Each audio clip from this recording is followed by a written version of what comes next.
जमुरिया विधानसभा क्षेत्र से नवनिर्वाचित बीजेपी विधायक डॉक्टर बीजन मुखर्जी अपने व्यस्त कार्यक्रमों से समय निकालकर लोकप्रिय न्यूज चैनल पब्लिक टाइम्स के कार्यालय पहुंचे, जहां पब्लिक टाइम्स न्यूज चैनल के editor in chief Vinod Kumar Jaiswal समेत पूरी टीम की ओर से विधायक डॉक्टर बीजन मुखर्जी को सम्मानित किया गया। इस दौरान विधायक डॉक्टर बीजन मुखर्जी ने पब्लिक टाइम्स को दिए एक्सक्लूसिव इंटरव्यू में विभिन्न मुद्दों पर बेबाकी से अपनी राय रखी। गौरतलब है कि वर्ष 2021 के विधानसभा चुनाव में डॉक्टर बीजन मुखर्जी ने रानीगंज विधानसभा सीट से मामूली अंतर से चुनाव हार गए थे, लेकिन वर्ष 2026 के विधानसभा चुनाव में जमुरिया विधानसभा सीट से उन्होंने लगभग 22,000 से ज्यादा वोटों के भारी अंतर से शानदार जीत दर्ज की है। पब्लिक टाइम्स को दिए विशेष इंटरव्यू में बीजेपी विधायक डॉक्टर बीजन मुखर्जी ने कहा कि विधानसभा चुनाव के प्रचार के दौरान साजिश के तहत उनके खिलाफ गलत प्रचार किया गया था। इसे लेकर उन्होंने मानहानि का मुकदमा भी दायर किया है। उन्होंने इंटरव्यू के दौरान स्पष्ट किया कि जमुरिया में अवैध कोयला और बालू का सिंडिकेट किसी भी कीमत पर नहीं चलने दिया जाएगा।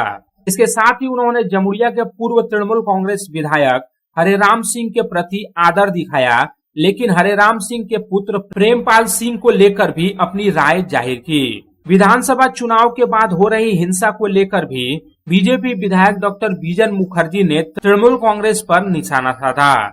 इसके साथ ही उन्होंने कहा कि भले ही वे विधायक चुने जा चुके हैं, लेकिन समाज में उनकी पहचान हमेशा एक डॉक्टर की ही रहेगी। अब आइए आपको सुनवाते हैं पब्लिक टाइम्स को दिया गया विधायक डॉक्टर बीजन मुखर्जी का एक्सक्लूसिव इंटरव्यू। नमस्कार, পাবলিক টাইমস চ্যানেলে প্রতিটি দর্শককে পুনরায় একবার ধন্যবাদ জানাই। আমাদের মধ্যে নিজের কথা রাখার জন্য এসেছেন জামুরিয়ার বিধায়ক ডক্টর বিজন মুখার্জি। যখন ইনি প্রতিদ্বন্দ্বিতা করছিলেন সেই সময় আমাদেরকে আশ্বস্ত করেছিলেন যে বিধায়ক হয়ে আবার আমি আপনাদের দর্শকের কাছে আসব। সেই রীতিমতো তিনি কথা রেখেছেন। আমরা জামুরিয়ার নবনির্বাচিত বিধায়কের কাছে তার জন্য কৃতজ্ঞ। পাবলিক টাইমস টিমের পক্ষ থেকে ওনাকে অভিনন্দন জানানো হচ্ছে। আর আমি ডক্টর বিজন মুখার্জি সাহেবের কাছে যাব। বিজনদা, আপনাকে বিজনদা বহু বহু ধন্যবাদ স্টুডিওতে আসার জন্য। এই জিতটা আপনি কাকে উৎসর্গ করতে চাইছেন? এই জিতটা আমি উৎসর্গ করব সেই সমস্ত জনগণকে, জামুরিয়াবাসীর, জামুরিয়া বিধানসভার প্রত্যেকটি জনগণকে, যারা আমার উপর প্রত্যাশা রেখে, ভারতীয় জনতা পার্টির উপর প্রত্যাশা রেখে বিপুল ভোটে আমাদেরকে জয়যুক্ত করেছেন, এবং সেই সমস্ত ভারতীয় জনতা পার্টির সৈনিকদিকে যারা নিরলস পরিশ্রম করেছেন যে আমরা জিততে পারি এই বিশ্বাসটা রেখে, এবং অতি অবশ্যই আমার পরিবার, আমার মিসেস, আমার দুই মেয়ে, আমার ভাই, আমার কাকা এবং আমার পিসি এবং আমার পিসির ছেলে, যারা একটা পরিবারের মতন থেকে আমাকে কিচ্ছু করতে হয়নি, যারা সবসময় আমাকে এগিয়ে দিয়েছেন, যাও তুমি এখন ভোটের প্রচার করো, এবং আমার সেই ড্রাইভার এবং আমার যে অ্যাসিস্ট্যান্ট সৌরভ, তো এরা প্রত্যেকটি নিরলসভাবে পরিশ্রম করেছে। তাদের এই যে প্রচেষ্টা এবং তাদের সেই আন্তরিকতার জন্যই আজ আমাদের জিত, এবং অতি অবশ্যই আমার মা বাবার আশীর্বাদ, কারণ তাদের আশীর্বাদ ছাড়া তো কোনো জিনিসই সম্ভব নয়। তারা মায়ের আশীর্বাদ, কারণ তিনি না থাকলে বা তার আশীর্বাদ না থাকলে আমার মনে হয় না, ভগবান যদি না থাকতো তাহলে এই একটা ঐতিহাসিক জিত আমি জামুরিয়া বিধানসভা থেকে পেতাম। আমাদের দর্শক এটাও জানতে চাইছে, এত হিউজ পপুলারিটির বিরুদ্ধে মানে চারিদিকে তৃণমূলের নাম, স্টার প্রচারকরা আসছেন, ঘুরে ঘুরে স্টার প্রচারকরা আসছেন, বাহুবলীরা আসছেন, আসছেন, তার মাঝে আপনি জিতের নিয়ে কতটা আশ্বস্ত ছিলেন? না, আপনি যেটা বললেন দেখুন, সেটা খুবই খুবই সত্যি কথা, কারণ আমার প্রচারের সময় কোনো স্টার প্রচারক তো ছিলই না, এবং বড় কোনো নেতাও আমার প্রচারে আসেনি। আমার প্রচারের যারা ভরসা ছিল সেটা হচ্ছে আমাদের জামুরিয়া বিধানসভার প্রত্যেকটি জনতা, সেই মারা এবং যারা আমার সেই পেশেন্ট, যারা আমাকে দেখিয়েছেন আমি কেমন তারা জানেন, এবং সেই মাতৃশক্তি বা জামুরিয়া বিধানসভার প্রত্যেকটি আমার ভাই বোন বা যারা পিতৃতুল্য লোক বা আমার যারা আমার গুরুজন, কারণ তারা সেই ভরসাটা রেখেছিলেন। এবং একটা সত্যি কথা বলতে যে আমাদের যিনি প্রাক্তন বিধায়ক ছিলেন মাননীয় হররাম সিংজি মহাশয়, উনি সত্যি একটা বাহুবলী টাইপের, এবং ওনার সুপুত্রর নাম তো সবাই জানেন। তো সেই হিসাবে সিটটা খুবই আপনার টাফ সিট ছিল, 8,500 মাইনাস ছিল সিটটাতে। এবং উনি প্রচুর টাকা ছড়িয়েছেন, যেগুলো আমাকে 3,000, 5,000, 500, যেখানে যা পেরেছেন সব বলেছেন, কি চাই বলো সব দেবো। সেক্ষেত্রে আমার একটাই ছিল যে আপনার আমি প্রত্যেকটি জনতার কাছে যাব এবং তাদেরকে বলবো যে একটা পরিবর্তনের জন্য ভোট দিন। একবার ডাক্তারবাবুকে বিশ্বাস করে দেখুন, একবার ভারতীয় জনতা পার্টিকে বিশ্বাস করে দেখুন। এবং জনতা আমাদের সেই কথাটাকে বিশ্বাস করেছে। তো সেই জন্য কোনো স্টার প্রচারক হয়নি আমার কাছে। তো আমার ভারতীয় জনতা পার্টির সৈনিক যারা ছিলেন, যারা এই যুদ্ধে নিরলস পরিশ্রম করছেন, তারাই আমার কাছে স্টার প্রচারক ছিল। সেই জন্য একটা ভালো মার্জিনে আমাদের ওখানে জিত হয়েছে এবং সেই স্টার প্রচারক তারাই। ডাক্তারবাবু, আপনার মনে আছে যে বিধায়ক পুত্র প্রেমপাল সিং এর কথা বলছি, ভোট প্রচার শেষের ঠিক কয়েক ঘন্টার আগে আপনার উপরে খুব গুরুতর অভিযোগ আনা হয়েছিল মিডিয়ার সামনে, সেটা নিয়ে আপনি কি বলতে চাইছেন? মানে পশ্চিমবঙ্গের কোনো থানাতে, সেটা জামুরিয়া, রানীগঞ্জ, আসানসোল, দুর্গাপুর থেকে শুরু করে আজ পর্যন্ত আমার নামে কখনো কোনো কেস রেজিস্টার হয়নি। কারণ আমি সেরকম টাইপের ছেলেও নই, বা আমার মনে হয় না কেউ আমাকে বলতে পারবে যে হ্যাঁ ডাক্তারবাবুর সঙ্গে আজ পর্যন্ত কখনো আমাদের ঝগড়া হয়েছে, কোনো কারণে হোক বা কোনো ইয়ে নেই। এই একটা যে অপপ্রচার যে এরা করবে, সেটা আমি যে ভাবিনি তা নয়, কিন্তু যে এটা এতই নোংরামো করবে সেটা আমি কখনো ভাবিনি। কারণ দেখুন, আমার কাছে হররাম সিং মহাশয়, যিনি আমাদের প্রাক্তন বিধায়ক, আমাদের মাননীয় হররাম সিং, যিনি পিতৃতুল্য লোক, তো সেই হিসাবে আমার মনে হয় না যে আমি কখনো ওনার নিয়ে কোনো অসম্মানজনক কথা বলেছি বা কোনো খারাপ কিছু বলেছি। এবং আজকেও আমি আপনাকে বলবো যে দেখুন, আমি পার্সোনাল অ্যাটাকিং কখনো পছন্দ করি না। আর আমার নামে যে অ্যালিগেশনস ওরা লাগিয়েছে, সেটার কোনো যৌক্তিকতা দিতে পারেনি। এবং আমি নেক্সট দিনে ওনাদের বিরুদ্ধে মানহানি মামলা করেছি আমাদের আসানসোল কোর্টে। তারপর দেখা যাক কি হয়। জিত তো আপনি পেয়ে গেছেন, আপনি না আপনার দল ক্ষমতায় এসছেন। ভোট পরবর্তী হিংসা নিয়ে দুটা প্রশ্ন আছে। একটা প্রশ্ন যে ভোট পরবর্তী 2021-এর হিংসা নিয়ে আপনি কটা লিস্ট দিয়েছেন, যেটা আপনাদের মাননীয় মুখ্যমন্ত্রী শুভেন্দু অধিকারী সবাইকে বলছেন যে আপনারা লিস্ট দেন। ইতিমধ্যে কয়েকটা রিওপেনও হয়েছে 2021-এ। আর দ্বিতীয়, 2026-এ আপনারা যে বিপুল জয়ে এসছেন, তার পরিবর্তী যে হিংসার অভিযোগ তৃণমূল পক্ষ লাগায়, এই দুটার বিষয় নিয়ে আপনার এলাকার বিধানসভা এলাকা জামুরিয়া নিয়ে আপনি কি বলবেন? প্রবলেমটা এবারে এক্ষেত্রেও আপনাকে আমাকে দুটো প্রশ্নের উত্তর দিতে হয়। 2021-এ আমি ছিলাম রানীগঞ্জ বিধানসভার ক্যান্ডিডেট। তো রানীগঞ্জ বিধানসভা এবং যেহেতু আমার বাড়ি জামুরিয়াতে, দুটো জায়গাতেই পোস্ট পোল ভায়োলেন্স ব্যাপক মাত্রায় হয়েছে। মানে অনেকে তো 3 মাস, 4 মাস, 6 মাস ঘর ছাড়া ছিল। এবং আমাকেও বলা হয়েছিল বীজপুর গ্রামে থাকতে হলে প্রতি মাসে আমাকে 3,000 টাকা করে দিতে হবে।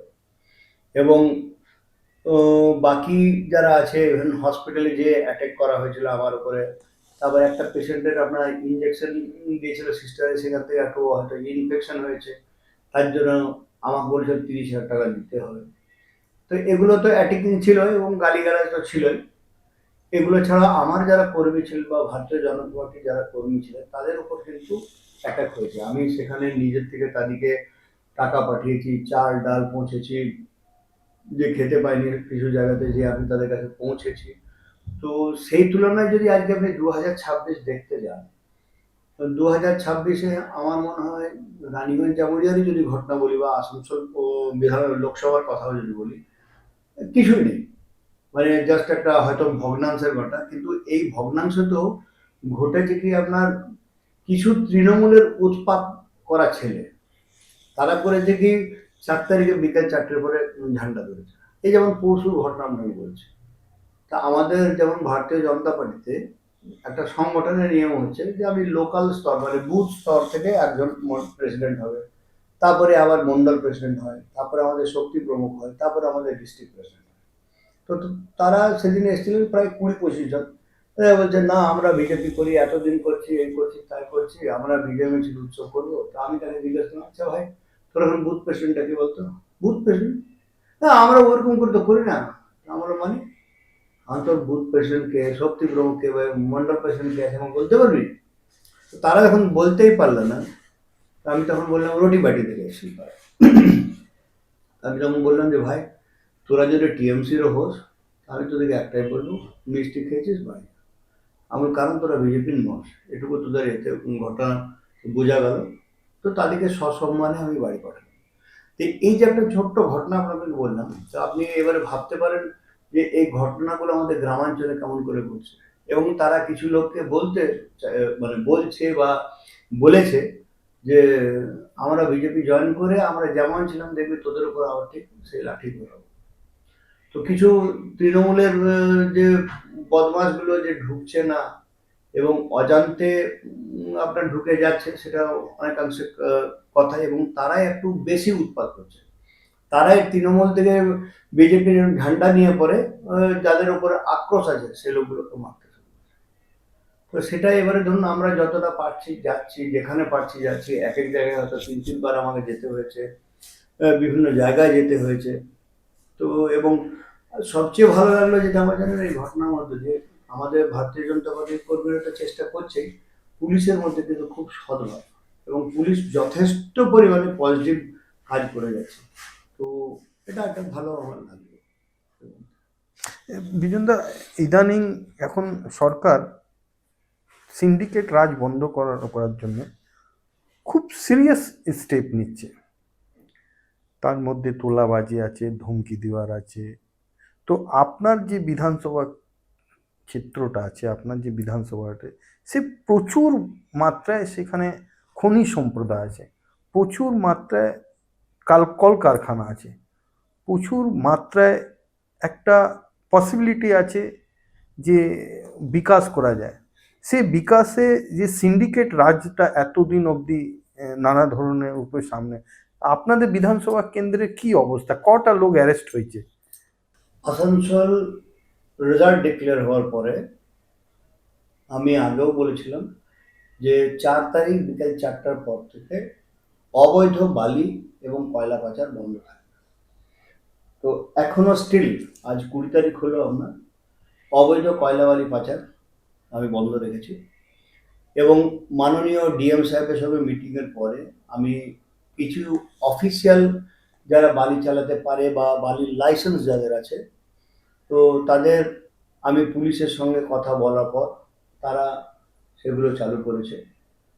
এবং এই যে সিন্ডিকেটের কথা আপনি বলছেন, আমার মনে হয় সিন্ডিকেট জামুরিয়াতে আছে বলে মনে হয়, কারণ আমি ক্লিয়ার ইনস্ট্রাকশন আমার পুলিশকে দেওয়া হয়েছে যে একজন বিধায়ক হিসাবে আমার যতটা আপনারা হেল্প চান আমি ডেফিনেটলি থাকবো, কিন্তু কোনো অনৈতিক কাজে যেমন কেউ জড়িত না থাকে, কোনো সিন্ডিকেট যেমন আমার জামুরিয়া বিধানসভা না চলে, বেকারত্বের যেমন সমস্যা হয় যেগুলো আছে সেগুলোর সমস্যার যেমন পুরোটাই সমাধান হয়, এবং সেখানে আপনাকে আইনত আপনি যা করতে পারেন একজন পুলিশ অফিসার হিসাবে আপনি করতে পারেন। ফ্রি হ্যান্ড আপনার দিক দিয়েও ফ্রি হ্যান্ড আছে জামুরিয়া পুলিশকে। আহ, আপনার নাম যদি বলছে যে এই ভোট পরবর্তী হিংসা বা সিন্ডিকেটের নিয়ে কজন অ্যারেস্টের মধ্যে আছে আপনার লিস্টে যে তারা করেছে, এরকম কোনো লিস্ট আপনার তৈরি আছে যে পুলিশকে দিয়েছেন আপনি? দেখুন কিছু লোক তো আছে, সেটা আমি প্রকাশ্যে বলছি না। পুলিশ পুলিশের মতন কাজ করবে, এনকোয়ারি করবে, তারপর তাদেরকে গ্রেপ্তার করবে, নাম তো আছে এবং সেই নামগুলো পুলিশই ইয়ে করবে। আমি যাদেরকে দেখেছি বা আমি জনগণের সঙ্গে মেলামেশার পর তারা যেগুলো বলেছেন সেই নামগুলো সমস্ত কালেক্ট করে আমি আমাদের মাননীয় অফিসারকে দিয়েছি, যিনি আমাদের পুলিশে রয়েছেন থানাতে। তারপরে উনি নিজে যে আমি দিয়েছি সে নামগুলো করে এনকোয়ারি করবে, তারপর যেমন হবে আইন যেমন নিজের পথে চলে সেরকম নিজের পথে চলে। প্রেমপাল সিংকে নিয়ে কি বলবেন আপনি এই সম্বন্ধে? আমি বললাম আপনাকে পার্সোনাল অ্যাটাকিং আমার পছন্দ নয়। এবার দেখুন উনি যা করেছেন জামুরিয়াতে, তো তার ফল আশা করি ওনাকে ভোগ করতেই হবে। তো সেটা আইনত যা হবে সেটা উনি ভোগ করবেন। সেখানে আমার নতুন করে কিছু বলার নেই, কারণ সেটা জামুরিয়া বিধানসভার সমস্ত জনগণ জানেন উনি কেমন বা কি, এবং আমার মাননীয় পুলিশ অফিসাররা যারা আছেন বিভিন্ন জায়গা, তারাও ওনাকে চেনেন জানেন। তো তাদের সম্মিলিতভাবে যে আছে, এবং তার যেটা দাঁড়াবে কোর্ট কেসে ভোগ, বা আমাদের মাননীয় পুলিশ মহাশয় যিনি আছেন, আমাদের বড়বাবু আছেন, বা যে সমস্ত ইনচার্জরা আছেন, তারা যেটা ভালো বুঝবেন করবে। ওর মধ্যে আইনের পথে চলে। যে 2021-এর নির্বাচনে পরাজয় হওয়ার পর ডক্টর বিজন মুখার্জি কিন্তু পার্টির সঙ্গে কন্টিনিউয়াসলি যুক্ত ছিলেন, যে মিটিং মিছিল বা কোনো আয়োজনে আমাদের তো প্রায় যেতে হয়। তো আপনাকে কিন্তু সবসময় দেখেছি, মানে তাহলে আপনি বিজেপি থেকে যে যুক্ত হয়েছিলেন একটি বিচারধারা থেকে যুক্ত হয়েছিলেন, না কিছু পাওয়ার আশায় যুক্ত হয়েছিলেন? শুনুন, ডাক্তার হিসাবে বা আমার পারিবারিক পরিচিতি হিসাবে আমার নতুন করে কিছু পাওয়ার নেই। ডাক্তার হিসাবে আমার মনে হয় আমার পেশেন্টরাই বলবে আমি কেমন। রাজনীতিটা সেটা বলতে পারি কিছুটা আমি, আমার এক পেশেন্ট আছে ভৈরব গাঙ্গুলি বলে নাম, এটা সেই আমাকে প্রথম করেছিল যে স্যার আপনাদের মতন লোক রাজনীতিতে আসা উচিত। এবং সেকেন্ড ম্যান যে সে হচ্ছে আমার ভাই সুজন মুখার্জি, যে আমাকে বলেছিল দাদা তুমি জয়েন করবে। তো এই সুজনের কথাতেই আরো বেশি করে ডিপলি ইনভলভ হয়ে আমার রাজনীতিতে যোগদান। তারপরে আমাদের যিনি পশ্চিমবঙ্গ বলুন বা আমার কেন্দ্রীয় নেতৃত্ব বলুন, তারা আমাকে টিকিট দিয়েছিলেন রানীগঞ্জে। তো যাই হোক, রানীগঞ্জবাসীর হয়তো মনে হয়েছে যে আমি অতটা যোগ্য নই, সেজন্য ওনারা আমাকে কম ভোট দিয়েছিলেন। তো সেখানে হেরে গেছিলাম। আর জামুরিয়া বিধানসভার যে সমস্ত জনতা জনার্দন রয়েছেন বা যারা আমার পেশেন্ট রয়েছে, তাদের মনে হচ্ছে না ডাক্তারবাবু জেতালে আমাদের কিছু ভালো হবে। এবং ভারতীয় জনতা পার্টি আমার উপরে দ্বিতীয়বার আশীর্বাদ ওই কারণে করছেন যে একে নিজের হোমল্যান্ডে পাঠিয়ে আমরা দেখি। তো দুটোই আশীর্বাদ কাজ করেছে, সেজন্য জেতা। এবার তো আপনারা পুরো 9টার মধ্যে 9টা সিট জিতে গেলেন, সেটা নিয়ে কি বলবেন? আমার তো মনে হচ্ছে খুব ভালোই, কারণ প্রত্যেকে মিলেমিশে একটা তো কাজ করা যাবে, নইলে একে বলতে হবে ও দাদা একটু শুনবেন, ওকে বলতে হবে দাদা শুনবেন, কিন্তু এর থেকে ডাইরেক্টলি হ্যাঁ আমি বলতে পারবো দাদা আমার বিধানসভার এখানে একটু প্রবলেম হচ্ছে, আপনারা একটু এসে দেখুন বা। তো একটা সম্মিলিতভাবে আসানসোল লোকসভার জন্য এবং দুর্গাপুরের জন্য, আসানসোল দুর্গাপুর সম্মিলিতভাবে জেলা জুড়ে একটা পুরো জেলা জুড়ে একটা ভালো কাজ করা যাবে এবং জনগণেরও অনেক সুবিধা হবে এতে। তো আমার মনে হয় এটা একটা ভালো ভালো ইম্প্যাক্ট। লাস্ট প্রশ্ন, আগে আপনি ছিলেন স্ত্রী রোগ বিশেষজ্ঞ ডাক্তার বিজন মুখার্জি, এখন আপনি হইলেন বিধায়ক ডাক্তার বিজন মুখার্জি। তো আপনার দিনচর্যার কি পরিবর্তন হয়েছে? কোনো পরিবর্তনই হয়নি। মানে তখন আমি ডাক্তার ছিলাম, আজকেও আমি পরিচিতিটা ডাক্তার হিসেবে দিই। এখন আমি নিজেকে ডাক্তার বিজন মুখার্জি বলতে বেশি পছন্দ করি, কারণ ডাক্তারিটা আমার পেশা। আর এই ডাক্তার হিসেবে পরিচিতিটার জন্য কিন্তু ভারতীয় জনতা পার্টি আজ আমাকে টিকিট দিয়েছে। এবং আমার সকালেও, এখন আমি সকাল 6টা থেকে পেশেন্ট দেখি, তখনও আগেও দেখতাম, ভোটের প্রচারের সময়ও দেখতাম। তো সেই পেশাটাকে আমি কোনোদিনই ছাড়বো না। আজকে আমি যাই হই না কেন, এই পেশাটার জন্য হয়েছি, আমার পরিচিতিটাই এই পেশার থেকে। সেজন্য আজকে আমি লোকে যদি জিজ্ঞেস করে তাহলে আমি বলি আমি ডাক্তার বিজন মুখার্জি, বিধায়ক জামুরিয়া, এটাই আমার পরিচয়। যাই হোক, পাবলিক টাইমসের জন্য আপনার কি শুভেচ্ছা রইল? আপনারা ভালো কাজ করছেন, আমার তো খুবই ভালো লাগে। আপনাদের নিউজ চ্যানেল মাঝে মাঝে আমি দেখি, ডেফিনেটলি আমার খুব ভালো লাগে। আপনারাও এগিয়ে চলুন এবং আমাদের ভারতীয় জনতা পার্টির যদি কখনো কোনো দরকার হয়, অ্যাটলিস্ট ডাক্তার বিজন মুখার্জিকে যদি কখনো দরকার হয়, নিঃসন্দেহে পাশে পাবেন। এবং আপনার স্টাফের প্রত্যেকটি লোক খুব ভালো, তাদেরকে আমার অসংখ্য ধন্যবাদ যে তারা এত নিষ্ঠা ভরে কাজ করে চলেছে। এই ছিলেন ডাক্তার বিজন মুখার্জি, যিনি জামুরিয়া বিধানসভা কেন্দ্রে বিপুল জয় লাভ করেছেন। আর জয় লাভ করার মধ্যে ইনার কোনো পরিবর্তন ঘটেনি, ইনি যা ছিলেন তাই আছেন। হ্যাঁ, ডাক্তার হিসাবে ইনার প্রেশার একটু বেড়ে গেছে, কাজের প্রেশার বেড়ে গেছে। সকাল 6টা থেকে ইনি নিজের পেশায় আসছেন, আবার মানুষের সেবায় করছেন। মানে আপনাকে বলে দিই যে রাত্রে কোনো দিন তো রাত্রে 12টা অবধি ইনাকে নিজের কাজ করতে ব্যস্ত। যাই হোক, এই পেশাটা ইনি নিজেই বেছে নিয়েছেন আর মানুষের সেবার জন্যে। ভগবানের কাছে আমরা প্রার্থনা করবেন কি ভগবান তাকে সুস্থ রাখুক, সব ধার দিয়ে সম্পন্ন রাখুন, তাতে জামুরিয়াবাসী এই অঞ্চলের নাম হোক, আমাদেরও নাম হোক। আমি ডক্টর মুখার্জিকে বিধায়ক আমাদের জামুরিয়া, তাকে পাবলিক টাইম স্টুডিওতে আসার জন্য অসংখ্য ধন্যবাদ জানাচ্ছি।